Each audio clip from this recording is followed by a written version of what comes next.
Someone shared with me recently one of their tactics to try and get meetings in with people. And their tactic was, if you are reaching out to someone who you have a vague, warm connection with, but you're not 100% sure you're going to nail the meeting, then one thing that they would do is they would just send them an actual diary invite for a specific time and date in a week or so. Rather than kind of beating around the bush and trying to say, oh, it'd be great to meet up or have a chat.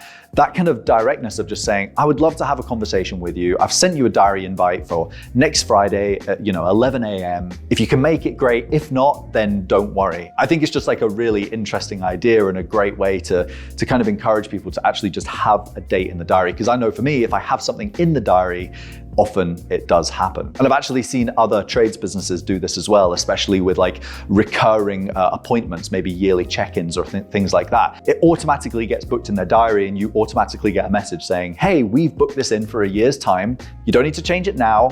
It's in our diary. If it suits you in a year's time, then great. And we're going to send you reminders up until that date, but it goes in the diary. Often by just actually having it in the diary, people work to that. I think that with hairdressers as well. I'm like, as you leave, they should book you in for a haircut before you leave for your next one. And I feel like, often in hair salons, this happens with women, but guys, I think, aren't so good at it. Go get your haircut, you leave, and then the next time you go get your haircut, you just book it whenever. So I think this idea of actually putting dates in diaries with people is a really fantastic way to actually make sure the conversation happens or the appointment happens. So how could you leverage that in your business? And actually, how could you send a wee hello video to just build a little bit of relationship before that meeting happens as well?